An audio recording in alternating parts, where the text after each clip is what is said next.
All Quiet on the Western Front. You might have seen one of the modern versions of the film. Today we're talking about the 1930s version, directed by Louis Milestone. All Quiet on the Western Front is a World War One war drama following German soldiers. The film follows Paul Barnum and his class entering World War One after their teacher passionately speaks about how their country needs them and the honor war will bring to them. One of their students, Ben, doesn't want to go, but is peer pressured to do so. As the one students join the second company, their fantasies about war comes crashing down as their once friendly mailman, Himmeltoss, is now a power-tripping corporal. However, the boys get back at Himmeltoss by tying him up in a sheet and hitting him with sticks, then dropping him into the mud. The boys are dropped in a combat zone, nearly dying before reaching their post. The boys go under the supervision of old veterans, Kat, Windhest, and Tajin. The first time the boys are taken out for real-life trench experience, Ben is killed. Bomber pulls out Ben's bunny and he is scolded for it.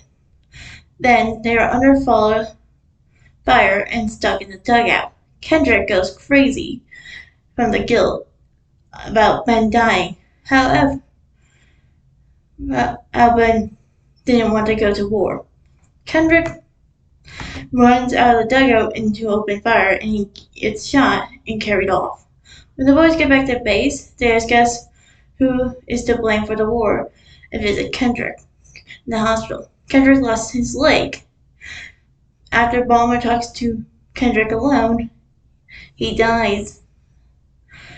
We learn that it's been 3 years, and the class started with 20 students. 9 have died, 3 are wounded, and 1 is in the madhouse, and 3 are officers. And Himmeltoss reunites with the boys, but they did not care about his authority. Himmeltoss dies in the battle, and Balmer jumps in a hole during the battle. In the hole, another soldier from the other side is down there, and Balmer stabs him. Balmer instantly regrets it, and the soldier is slowly dying. And when the soldier dies, Balmer basically has a mental breakdown. In the next battle shown, Balmer is shot in the side, and Knapp is also in, to the point his leg gets amputated like Kendrick's did. Both Balmer and Knapp think they're going to die in the hospital, but they don't. Balmer is sent back home on leave. He visits the professor that told him to die for his country. Balmer sees the professor getting the same speech to even younger students than he was. The professor tries to get Balmer to talk to the class about the glory of war, but he doesn't. He does the exact opposite. The class of students call Balmer a coward. Balmer returns to war and Kat gets shot in the shin, and Balmer carries him to the medical tent, but Kat is already dead. The last scene is Balmer in the trenches, and he reaches out his hand to a butterfly, then is shot. In the last scene of the movie, the main character dies. So, you might be asking right now, what is the point? Why did I just summarize a movie that's about 100 years old? Well, All Quiet on the Western Front portrays how Victorian masculinity felt. Basically, All Quiet on the Western Front as a film portrays Victorian masculinity and how it felt. So, Victorian masculinity can be summarized as basically how men were supposed to act at the time before World War I. They were retailed with tales of knightlyhood. Basically, they were supposed to act brave and courageous. Their emotions weren't supposed to get in the way of anything.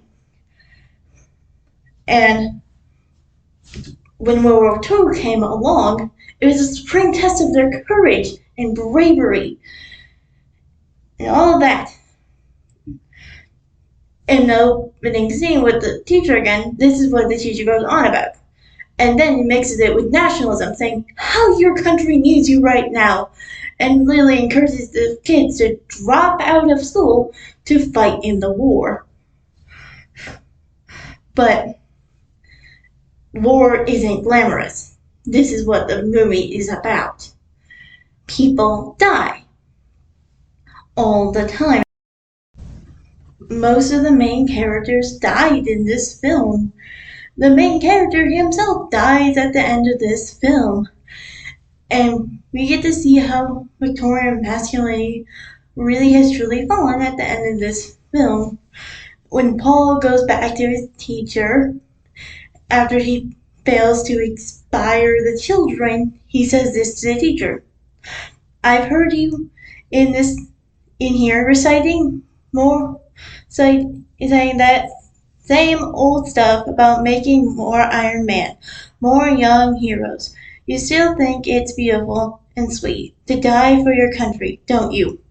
We used to think you knew. For the first time, bombardment taught us better. It's dirty and painful to die for our country. When it comes to dying for your country, it's better not to die at all. There are millions out there dying for their countries. And good, is it? What he's saying, all the things he was told, what makes him a man, what makes honorable to die for his country, what this idea was shoved onto them, and real people who were forced to go in, well, volunteered to go into World War One, were told was a lie. And as this film came about in the 1930s, that really shattered. These men came back and they were traumatized. They had no idea how to deal with that because they were taught emotional suppression, not to have these emotions, not to express them. And these movies started to capture that because they weren't romanticizing the war because it wasn't good anymore. The public finally saw truth in these films. The importance of films like these is that it captures memory. It lets you remember how people saw the war after it ended through the public's eyes, and those living memories fade away of the war. We rely on films like these to live as like cultural artifacts to teach the future generations what happened during these times. All Quiet on the Western Front will continue to exist as living memory fades away, and the film represents the fall of Victorian masculinity.